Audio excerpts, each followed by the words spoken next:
के आगे बढ़ते हैं। हम लोग आज बात करेंगे टेंस चेंजेस की। टेंस चेंज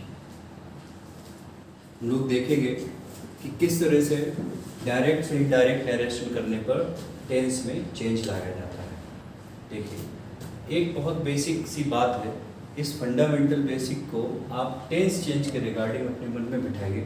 बड़ा आसान सी बात है कि डायरेक्ट से इनडायरेक्ट जब भी आप कन्वर्ट करेंगे तो टेंसेस जो है, सारे के सारे टेंसेस वो अपने पास्ट फॉर्म में कन्वर्ट हो जाते हैं। जिन्हें भी बदलना होता है वो अपने पास्ट में रहता है। अब यहाँ पर केवल एक बात आपके लिए रह जाती है समझने की या कन्फ्यूज़न की, कि मान ली आप ये कहेंगे कि जो पास्ट में पहले से है उसको आप कहाँ लेकर जाएंगे। बिल्कुल जायज़ क्वेश्चन है कि मान लीजिए मैंने ये कहा कि जितने भी टेंसेस हैं या हेल्पिंग वर्ब्स हैं वो अपने पास्ट में चली जाती हैं, तो इस हिसाब से प्रेजेंट इंडेफिनिट अगर कन्वर्ट होना होगा तो किस में कन्वर्ट हो जाएगा? पास्ट इंडेफिनिट में। ठीक, बात ठीक है। लेकिन आपके मन में ये क्वेश्चन उठ सकता है, फिर पास्ट इंडेफिनिट अगर मान लीजिए हमें पहले से ही दिया गया है तो फिर इसे कहाँ लेकर जाएंगे? पास्ट के सारे टेंसेस के लिए सवाल उठेगा। फ्यूचर में ये बात नहीं उठेगी, क्योंकि फ्यूचर में सारे टेंसेस में जो हेल्पिंग वर्ब्स यूज़ होती हैं वो यही यूज़ होती हैं, विल और शैल। तो शैल का अगर हम पास्ट बनाने की कोशिश करेंगे तो शैल का पास्ट आपको पता है क्या होता है? शुड होता है। और विल का पास्ट क्या होता है? वुड होता है। ज़रूरत के हिसाब से जिसकी भी ज़रूरत पड़ेगी सब्जेक्ट के अकॉर्डिंग हम शुड और वुड में से उन्हें लिख लेते हैं। केवल हमारे सामने जो क्वेश्चन रह जाएगा वो रह जाएगा कि पास्ट वाले जो टेंसेस हैं, जैसे पास्ट इंडेफिनिट है, पास्ट कॉन्टिन्यूअस है, पास्ट परफेक्ट है, पास्ट परफेक्ट कॉन्टिन्यूअस है, इन्हें हम कहाँ कन्वर्ट करके ले जाएंगे। इनके लिए एक बड़ा आसान सी ट्रिक है, वो मैं आपको बताऊंगा। तो कुल मिलाकर बात यह है कि एक फंडामेंटल बेसिक आपको अपने मन में बिठाना है टेंस चेंज के रिगार्डिंग, कि डायरेक्ट से इनडायरेक्ट बदलते समय आप टेंस को चेंज कैसे करेंगे। उसका एक बेसिक है क्या, कि सारी हेल्पिंग वर्ब्स अपनी अपनी पास्ट के फॉर्म में कन्वर्ट हो जाते हैं। इस हिसाब से अगर हम एक टेबुलर फॉर्म में लिखें तो प्रेजेंट इंडेफिनिट कन्वर्ट हो जाता है किसमें? पास्ट इंडेफिनिट में। प्रेजेंट कॉन्टिन्यूअस कन्वर्ट हो जाता है पास्ट कॉन्टिन्यूअस में। प्रेजेंट परफेक्ट कन्वर्ट हो जाता है पास्ट परफेक्ट में। और प्रेजेंट परफेक्ट कॉन्टिन्यूअस कन्वर्ट हो जाता है पास्ट परफेक्ट कॉन्टिन्यूअस। ये तो बात हुई प्रेजेंट टेंस की कन्वर्जन की, कि जब भी आप डायरेक्ट से इनडायरेक्ट नरेशन करेंगे प्रेजेंट इंडेफिनिट पास्ट इंडेफिनिट में, प्रेजेंट कॉन्टिन्यूअस पास्ट कॉन्टिन्यूअस में, प्रेजेंट परफेक्ट पास्ट परफेक्ट में और present perfect continuous past perfect continuous में बदल जाएगा। अब हम लोग बात इस चीज़ की करेंगे कि पास्ट के जो टेंसेस हैं वो कैसे बदलेंगे, क्योंकि मैंने आपको एक बेसिक फंडामेंटल क्या बताया कि सारे टेंसेस या सारी हेल्पिंग वर्ब्स अपने अपने पास्ट में बदलेंगे। तो अब पास्ट फिर जो पहले से ही पास्ट में है वो कहाँ जाए? उसके लिए एक बड़ा आसान सी ट्रिक है, वो आप बहुत आसानी से याद कर सकते हैं। इवन और ऑड आपको पता होगा, इवन नंबर्स क्या होते हैं और ऑड नंबर्स क्या होते हैं। 1 2 3 4 1 2 3 4। इनमें ऑड कौन है? ऑड का मतलब विषम और इवन का मतलब सम। तो 1 और 3 ये ऑड नंबर्स हैं और 2 और 4 ये इवन नंबर्स हैं। बस यही कन्वर्जन है पास्ट के टेंसेस का इनडायरेक्ट में। मतलब जो टेंस नंबर 1 पे है वो नंबर 3 वाले टेंस में बदल जाएगा, और जो टेंस नंबर 2 पे है वो नंबर 4 वाले टेंस में बदल जाएगा। अब सवाल उठता है इनका कि जो टेंस पहले से नंबर 3 या नंबर 4 पे है वे कहाँ जाएंगे। उसके लिए क्रॉस का मतलब they do not change, no change. अब इस बात का मतलब क्या है, ये नंबरिंग का क्या मतलब है, नंबर 1, नंबर 2, नंबर 3, नंबर 4 का अर्थ क्या है वो समझिए। हम अगर पास्ट के टेंसेस को लिखें तो हम नंबर 1 पे कौन सा टेंस लिखेंगे, पास्ट इंडेफिनिट। आप साथ साथ चलिएगा, आप सब चीज़ जानते हैं, केवल इसको फोकस करने की ज़रूरत है। नंबर 2 पे कौन सा टेंस लिखा जाएगा, पास्ट कॉन्टिन्यूअस। नंबर 3 पे कौन सा टेंस लिखा जाएगा, पास्ट परफेक्ट। और नंबर 4 पे कौन सा टेंस लिखा जाएगा, पास्ट परफेक्ट कॉन्टिन्यूअस। ये सीरीज है, आप सबको पता है। अब देखिए मैंने आपको क्या बताया है, इवन में बदलता है, ऑड में। ऑड 1 किस में बदलेगा, 3 में। 1 का मतलब पास्ट इंडेफिनिट बदलेगा किस में, पास्ट परफेक्ट में। इसका मतलब पास्ट इंडेफिनिट बदलेगा, चेंज होगा पास्ट परफेक्ट। अब आइए नंबर 2 पे, इवन में बदलेगा। तो 2 इवन है, 2 किस में बदलेगा, 4 में। इसका मतलब पास्ट कॉन्टिन्यूअस बदलेगा पास्ट परफेक्ट कॉन्टिन्यूअस में। पास्ट कॉन्टिन्यूअस चेंज होगा किसमें, पास्ट परफेक्ट कॉन्टिन्यूअस में। ये बात हो गई। अब रह गया कौन, 3 और 4। 3 और 4 के आगे मैंने क्या लगाया हुआ है, क्रॉस का मतलब इनडायरेक्ट स्पीच अब बनाएंगे तो इन टेंसेस को चेंज नहीं करेंगे। पास्ट परफेक्ट आपको दिया गया है, आप इनडायरेक्ट जब बनाएंगे तब भी पास्ट परफेक्ट ही लिखेंगे। पास्ट परफेक्ट कॉन्टिन्यूअस आपको दिया गया है, जब आप इनडायरेक्ट बनाएंगे तो भी आप पास्ट परफेक्ट कॉन्टिन्यूअस ही लिखेंगे। मतलब हैड हेल्पिंग वर्ब लगी होगी तो आप इनडायरेक्ट में भी हैड लगाएंगे, हैड बीन यहाँ लगा होगा, इनडायरेक्ट बनाएंगे तब भी आप हैड बीन लगाएंगे। इस तरह से हम लोग पास्ट को कर सकते हैं, बड़ा आसान है। आप चाहे जैसे याद करिए, चाहे 30, 24, 13, 24 से याद कर लीजिए, चाहे सबसे आसान तो रहता है इवन और ऑड वाला। इवन में, ऑड में, बचे नीचे के दोनों वो चेंज नहीं होते हैं, बड़ा आसान है। अब थोड़ा सा फोकस करिए। अब बचता है कौन, फ्यूचर। फ्यूचर के लिए मैंने बता ही दिया, फ्यूचर सबसे आसान है समझने के लिए। क्यों आसान है, क्योंकि फ्यूचर की सारी हेल्पिंग वर्ब्स जितने भी टेंस हैं वे सब किन से बनती हैं, विल से और शैल से। आपको पता है प्रेजेंट वो फ्यूचर इंडेफिनिट में हेल्पिंग वर्ब विल और शैल, फ्यूचर कॉन्टिन्यूअस में will be shall be, future perfect में will have shall have, future perfect continuous में will have been shall have been. तो आपको करना कितना है, केवल कि आपको अगर विल के अकॉर्डिंग बदलना हो तो वुड में बदल दीजिए, और शैल के अकॉर्डिंग बदलना हो तो शुड में बदल दीजिए। आपका काम खत्म, फ्यूचर की helping verbs, future tense solve हो गया। अब हम लोग आगे बढ़ते हैं, इसी में मॉडल्स को कवर करते हैं कि जो मॉडल्स हैं उनमें भी चेंज होता है। चेंज इन मॉडल्स को देखिए। मॉडल्स, मॉडल हेल्पिंग वर्ब्स के बारे में आप सब जानते होंगे। चेंज इन मॉडल्स, कैसे बदलेंगे मॉडल्स को, कौन कौन सी मॉडल्स होती हैं, सारी मॉडल्स चेंज भी नहीं होती हैं, और वहाँ भी वो प्रिंसिपल कि पास्ट में बदलती हैं सारी हेल्पिंग वर्ब्स। तो वो प्रिंसिपल यहाँ भी देखिए प्रोमिनेंट है। जैसे कैन है, कैन का पास्ट क्या होता है, कुड, कैन कुड में बदलता है। मे का पास्ट क्या होता है, माइट, तो माइट मे माइट में बदल जाता है। शैल एक शैल मॉडल के रूप में भी यूज होती है, तो शैल शुड में बदल जाता है। विल वुड में बदल जाता है। हैज़ टू एक मॉडल है जो मजबूरी को प्रकट करती है, एक है हैव टू मॉडल, ये भी मजबूरी को प्रकट करती है। ये दोनों हैड टू में बदल जाते हैं। क्यों हैड टू में बदले, हैज़ का पास्ट क्या है, हैड, और हैव का भी पास्ट क्या है, हैड। अब देखिए कई सारी मॉडल्स ऐसी हैं जो चेंज नहीं होगी। कौन कौन सी, देखिए अगर मान लीजिए आपको पहले से ही कुड दिया गया, क्योंकि कुड अपने आप में एक इंडिपेंडेंट मॉडल है, इसे चेंज नहीं किया जाएगा। माइट अपने आप में एक इंडिपेंडेंट मॉडल है, क्योंकि पहले से पास्ट में है, बदलने की ज़रूरत नहीं। शुड पहले से दिया गया, शुड अपने आप में एक इंडिपेंडेंट मॉडल है, नहीं बदलेगी। वुड अपने आप में एक इंडिपेंडेंट मॉडल है क्योंकि ये पहले से पास्ट फॉर्म में है, नहीं बदलेगी। मस्ट का कोई पास्ट होता नहीं है तो बदलेगी नहीं। ऑट टू भी एक मॉडल है, इसका भी कोई पास्ट नहीं है तो चेंज नहीं होगा।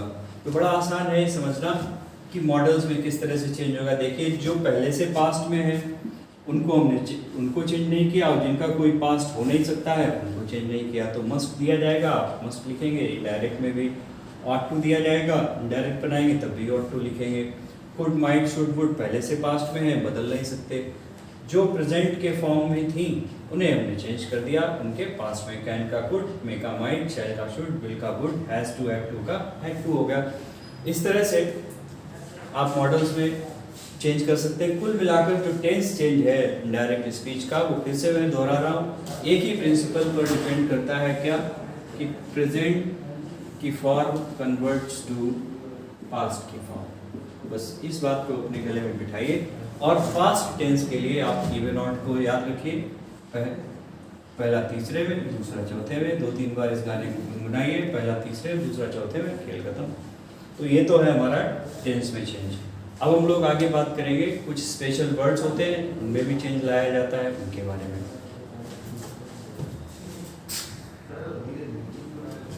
देखिए अब हम बात करते हैं डायरेक्ट इनडायरेक्ट नरेशन में स्पेशल वर्ड्स में चेंज ये स्पेशल वर्ड, इन्हीं स्पेशल वर्ड्स को क्या और कहते हैं, वर्ड्स शोइंग नियरनेस। एक्चुअली होता क्या है इसमें कि जो आपके वर्ड शोइंग नियरनेस का मतलब क्या होता है, समीपता, करीबी, समीप। ऐसे कुछ वर्ड्स जो नियरनेस दिखाते हैं, जिनसे निकटता का आभास होता है, उन्हें क्या किया जाता है, दूरी सूचक शब्दों में बदल दिया जाता है। उन्हीं को हम लोगों ने शॉर्ट में अपने अंडरस्टैंडिंग के लिए स्पेशल वर्ड्स कहा है। तो कैसे इनमें चेंज होता है, बड़ा आसान है, और आप एक तो देखेंगे तो पैटर्न आप समझ भी जाएंगे। जैसे दिस कन्वर्ट कर देना है हमें किसमें, दैट में। मतलब डायरेक्ट स्पीच में आपको दिस मिले जहाँ भी, आप जब इनडायरेक्ट बनाए तो उस दिस को दैट में कन्वर्ट करके लिखिए। बस देखिए ये समीपता सूचक है, ये दूरी सूचक है। दिस का मतलब क्या होता है, किसी चीज़ को मैं यह है या दिस कब कहूँगा, जो मेरे पास होगी। ये जैसे ये this is my marker, this is a marker. लेकिन मैं दूर रखी हुई किसी चीज़ को थोड़ी ये कहूँगा कि दिस इज ए मार्कर। अगर मुझे पॉइंट करना पड़ेगा, दूर है वो चीज़, तो मैं क्या कहूँगा, दैट। तो दिस नियरनेस को दिखाता है, दैट फारनेस को दिखाता है। दिस निकटता को, दैट दूरी को। बस यही एक्चुअली करना है, बेसिक यही है। तो दिस का हो गया दैट, तो दीज का क्या हो जाएगा, आप कुछ सोचिए। दीज का क्या हो जाएगा, दोज हो जाएगा। अगर दीज का दोज हो जाएगा तो हियर का बताइए, खुद ही सोचिए, दिमाग लगाइए। हियर का क्या हो जाएगा, देयर हो जाएगा। नाव का क्या हो जाएगा, देन हो जाएगा। THEN, ये ध्यान रखिएगा, THEN, देन। अब का तब। अब आइए इधर, टुडे का क्या हो जाएगा, दैट डे। टू नाइट का क्या हो जाएगा, टू नाइट मीन्स क्या होता है, आज रात है। टू नाइट क्या हो जाएगा, दैट नाइट। इसी तरह से बाकी सारे भी चेंज हो जाएंगे। कौन कौन से मेन जो है, जो ज़्यादा रिपीट होते हैं, उन्हें हम लोग फॉलो करेंगे।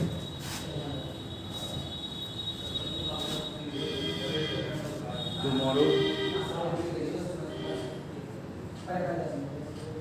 को लिख सकते हैं द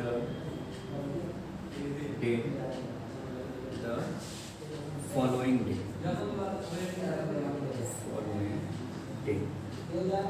या द नेक्स्ट डे भी इसे लिखा जा सकता है। वैसे इसे फॉलो करिए तो ज़्यादा ठीक है, द फॉलोइंग डे। यस्टरडे को क्या लिख सकते हैं, द प्रीवियस डे, या यस्टरडे को एक शब्द और लिखा जा सकता है, द डे बिफोर। इस तरह से द प्रीवियस डे भी लिख सकते हैं, द डे बिफोर भी लिख सकते हैं। तो आगे आइए, कहीं अगर आपको नेक्स्ट लिखा हुआ मिलता है तो आप उसको द फॉलोइंग में चेंज कर देंगे। लास्ट लिखा मिलता है कहीं आपको तो द प्रीवियस में बदल देंगे। कंफ्यूजन करने के लिए एक ओल्ड इंग्लिश का ये वर्ड आता है हिदर, को हिदर भी बदल देंगे। हिदर क्या है, एक्चुअली ओल्ड इंग्लिश में हियर इसे लिखा जाता था और बदल जाएगा। इसमें हिदर में हिदर का मतलब देयर होता है, इस तरह से ही कन्वर्ट होते हैं। तो ये कुछ मेन शब्द हैं जिन्हें आप बदलते जाएंगे। दिस का दैट, दिस का दोज, हियर का देयर, नाउ का देन, डे का दैट डे, टुनाइट का दैट नाइट, टुमारो का द फॉलोइंग डे या नेक्स्ट डे, यस्टरडे का द प्रीवियस डे या द डे बिफोर, नेक्स्ट का द फॉलोइंग, लास्ट का द प्रीवियस, इधर का इधर, हियर का देयर आप पहले ही जान चुके हैं। इसमें एक वर्ब और चेंज की जाती है, उसके बारे में हम लोग आगे डिस्कस करेंगे, कैसे और कब चेंज की जाती है और कब नहीं की जाती है। थोड़ा सा डिबेटेबल टॉपिक है, लेकिन ये होता है। कम को गो में चेंज कर दिया जाता है, ज़रूरत जहाँ ज़रूरत आनी पड़ती है वहाँ पर। हम लोग जब आगे के रूल्स करेंगे तो कहीं भी एक कॉन्टेक्स्ट आएगा तो मैं आपको एक्सप्लेन करूँगा कि कब और कैसे कम को गो में कन्वर्ट करते हैं। तो ये आपके बेसिक जो फंडामेंटल रूल्स आपको चाहिए थे एक डायरेक्ट को इनडायरेक्ट में बदलने के लिए, वो कंप्लीट होते हैं। अब जो छोटे छोटे रूल्स हैं वो एक एक करके आगे बढ़ाते हैं। डायरेक्ट एंड इनडायरेक्ट नरेशन में आज हम लोग बात करेंगे कि हम लोग कैसे एक डायरेक्ट स्पीच को इनडायरेक्ट स्पीच में कन्वर्ट करते हैं। यहाँ तक आने के लिए हम लोगों ने काफ़ी कुछ पहले बेस तैयार किया था। पहले मैंने आपको डायरेक्ट स्पीच का एक स्ट्रक्चर समझाया था कि एक डायरेक्ट स्पीच कैसी होती है, उसके कौन कौन से पार्ट्स होते हैं, किस पार्ट को किस तरह से बदलना होता है और कौन सी चीज़ें नहीं बदलती हैं। फिर हम लोगों ने बात की थी टेंस चेंजेस की, कि कौन से टेंस को कैसे कन्वर्ट किया जाता है, कैसे मॉडल्स बदलती हैं, कौन सी मॉडल्स बदलती हैं, कौन सी नहीं बदलती हैं। ये सब बातें हम लोग कर चुके हैं। और स्पेशल वर्ड्स को कैसे बदला जाता है, ये सारे हम लोग पिछले कुछ जो वीडियोस हमने क्रिएट किए उनमें सारी बातें हो चुकी हैं। मतलब ये है कि बेस हम लोग तैयार कर चुके हैं। जिस तरह से एक खेत में बीजों की बुआई करने से पहले उसकी मिट्टी की उर्वरा शक्ति, मिट्टी में नमी, मिट्टी में हवा, नाइट्रोजन की प्रतिशतता, बाकी दूसरे उर्वरकों की प्रतिशतता, ये सारी चीज़ें जानी जाती हैं और तैयारी करनी पड़ती है, जुताई वगैरह होती है। उसी तरह से हम लोग जो बैकग्राउंड का काम है वो कर चुके हैं। तब हम यहाँ पर आज लिटरली डायरेक्ट को इनडायरेक्ट से बदलने वाले हैं। अब जब हम लोग डायरेक्ट को इनडायरेक्ट से बदलने वाले हैं तो यहाँ पर एक बात समझना आपके लिए बड़ा इम्पॉर्टेंट हो जाती है कि जब आप डायरेक्ट से इनडायरेक्ट स्पीच में बदलते हो तो आपका फोकस सबसे पहला किस पर होना है, जो हिस्सा इन्वर्टेड कॉमा के अंदर लिखा है उस वाले हिस्से पर। क्यों? उसके लिए मैं यहाँ एक सेंटेंस लिख रहा हूँ, तब आपको ये बात ज़्यादा अच्छी तरीके से समझ में आएगी। देखिए, मैं बहुत ही सामान्य साधारण सा एग्जांपल लूँगा ताकि आपको बात बहुत अच्छी तरीके से समझ में आ जाए और हम लोग सरल से कठिन की ओर, इजी टू डिफ़िकल्ट की ओर स्टडी आप हमारी लेकर चलेंगे, क्योंकि वही बेस्ट मेथड होता है।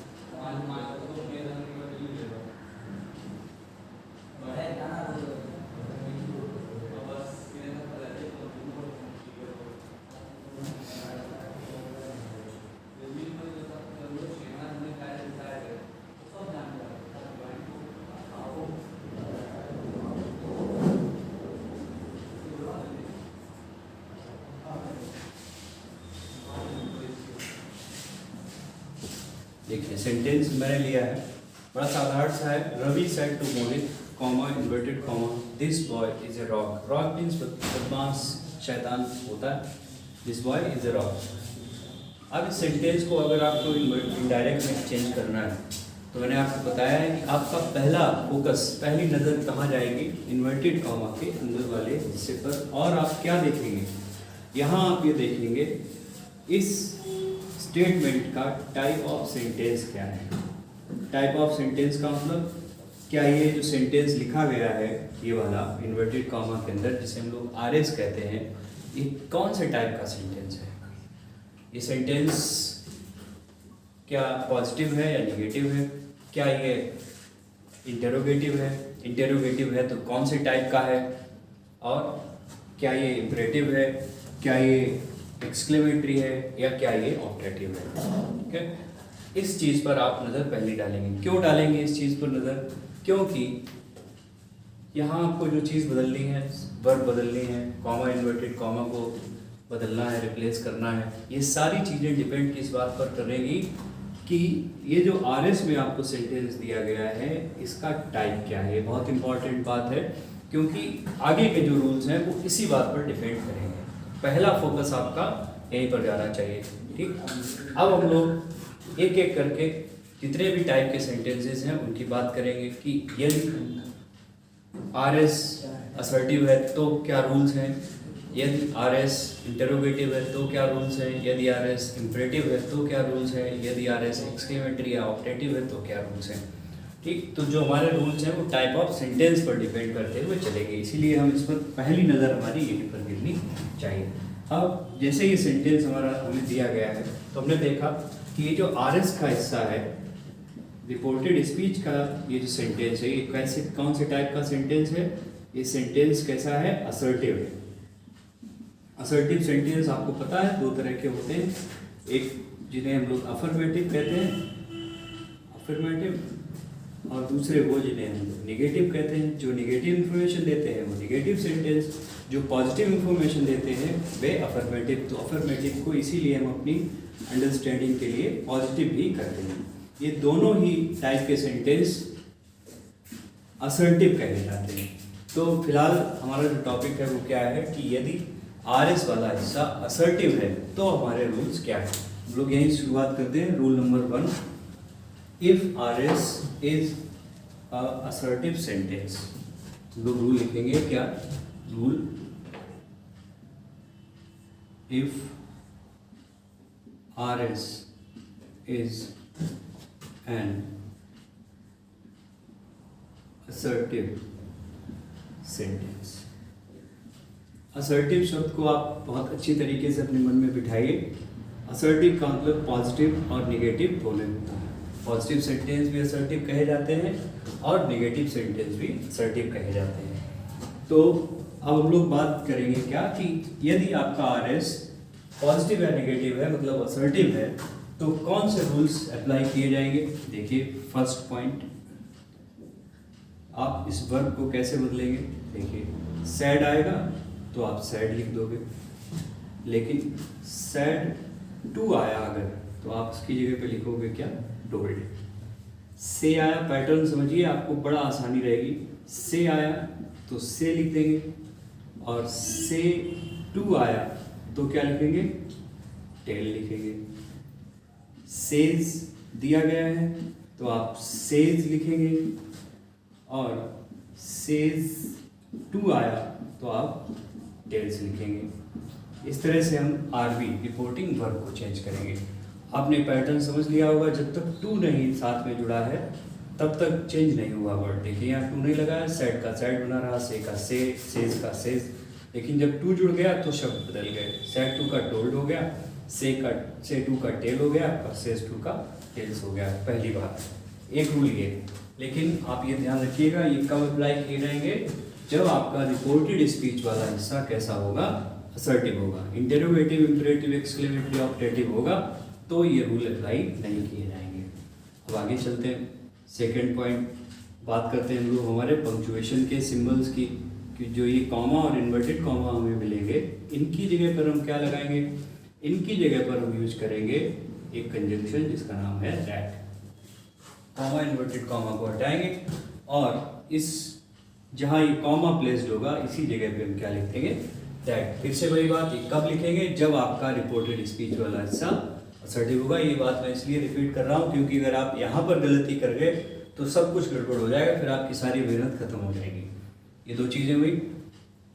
बाकी टेंस में चेंज कैसे होता है, स्पेशल वर्ड्स में चेंज कैसे होता है, वो हम लोग पहले से बात कर चुके हैं। एक चीज़ बचती है क्या? प्रोनाउन। प्रोनाउन की बात हम थोड़े 1-2 एपिसोड के बाद करेंगे। पहले हम लोग वर्क करेंगे किस पर, टेंस पर, और वर्क करेंगे हम लोग किस पर, स्पेशल वर्ड पर। प्रोनाउन के लिए मैं अलग से एक पीरियड लूँगा, उसमें आपको समझाऊंगा कि कैसे प्रोनाउंस चेंज किए जाते हैं। अब मैं आपको एक एग्जाम्पल से ये दिखाऊंगा कि कैसे इन रूल्स को अप्लाई करते हैं और सेंटेंस कैसे कन्वर्ट होता है। देखिए एग्जाम्पल लीजिए, वही जो मैंने सेंटेंस लिया था उसी को मैं ले रहा हूँ।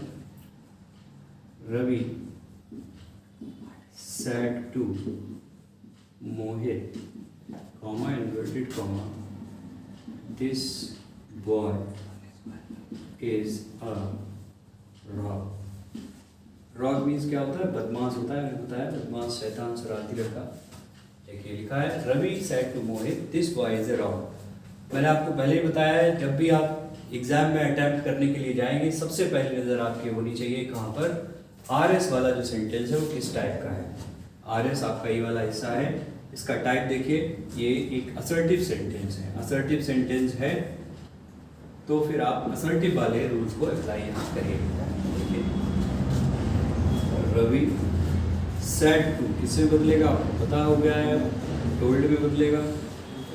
मोहित कॉमा इन्वर्टेड कॉमा को रिप्लेस करेंगे किससे, दैट से, आपको ये भी बात पता है, दैट। अब आगे आइए, दिस स्पेशल वर्ड आया, किसमें बदलता है, दिस दैट में। अब यहाँ बिल्कुल भी कंफ्यूज ना करिए कि हम एक बार दैट लगा चुके हैं, दोनों ये दैट जो है वो अलग अलग हैं। ये दैट कंजंक्शन का है, ये दैट कंजंक्शन है जो पंक्चुएशन के निशान हटकर आया है, और ये जो दैट है ये एडजेक्टिव है अपने आप में, इसका फंक्शन अलग है, इसका फंक्शन अलग है, तो इसलिए हम 2 बार लिखेंगे क्योंकि 2 बार लिखना है। दैट बॉय इज, देखिए इज, इसको अगर हम टेंस के हिसाब से देखें तो ये आपका चला जाएगा किसमें, प्रेजेंट कॉन्टिन्यूस में। हालांकि ये प्रेजेंट कॉन्टिन्यूस नहीं है, क्यों नहीं है, इसके लिए आप हमारा जो टेंस वाला एपिसोड था उसको देखिएगा जाकर। इस वैसे तो नॉर्मली प्रेजेंट कॉन्टिन्यूस में यूज़ होता है, लेकिन फिलहाल ये प्रेजेंट कॉन्टिन्यूस नहीं है, ये प्रेजेंट इंडेफिनिट माना जाएगा। लेकिन इस बात पर हम अभी चर्चा नहीं करेंगे, हम इसे प्रेजेंट कॉन्टिन्यूस ही मानेंगे। प्रेजेंट कॉन्टिन्यूस है तो बदलेगा किसमें, आपको पता है टेंस चेंज पास्ट कॉन्टिन्यूस में। पास्ट कॉन्टिन्यूस में हेल्पिंग वर्ब्स कौन कौन होती हैं, वाज और वर, वाज और वर। तो आप यहाँ पर बॉय के लिए क्या यूज करना चाहेंगे, वाज या वर, क्लियर है, वाज लगाएंगे। That boy was rock. अब ये जो बात रह गई है कि प्रेजेंट कॉन्टिन्यूस की हेल्पिंग वर्ब लगी है, फिर भी मैं इसे प्रेजेंट इंडेफिनिट क्यों बोल रहा हूँ, इस चीज़ को समझने के लिए आप टेंस वाला एपिसोड देखिए, उसमें आपको क्लियरली पता चलेगा। ठीक, यहाँ मैं हिंट दिए दे रहा हूँ, इज तो लगा है, लेकिन क्या इस प्रेजेंट कॉन्टिन्यूस का जो दूसरा हिस्सा है जिसमें मेन वर्ब की फर्स्ट फॉर्म प्लस ING लगाई जाती है, क्या वो यहाँ पर प्रेजेंट है, नहीं है, इसका मतलब ये कॉन्टिन्यूस नहीं हो सकता है। ठीक, इस तरह से। लेकिन आपको यहाँ ये बिल्कुल भी सोचना नहीं है, इसको आपने बाद में मतलब प्रेजेंट कॉन्टिन्यूस की हेल्पिंग वर्ब आपको दिखी, आपने पास्ट कॉन्टिन्यूस की हेल्पिंग वर्ब यहाँ पर लगाई। तो इस तरह से हमने इस टेंस को, इस सेंटेंस को असर्टिव में, इसमें सॉरी इनडायरेक्ट स्पीच में कन्वर्ट किया। सेड टू को हमने टोल्ड में बदला, कॉमा इन्वर्टेड कॉमा को दैट में बदला, इस दिस को हमने दैट में बदला, इसको वाज में बदला, मतलब प्रेजेंट कॉन्टिन्यूस के जैसी हेल्पिंग वर्ब हमें दिखी तो हमने पास्ट कॉन्टिन्यूस के जैसी हेल्पिंग वर्ब में बदल दिया, बाकी कुछ बदलने को था नहीं। और बाद में ये फुल स्टॉप, ये बात आपको याद रखनी है।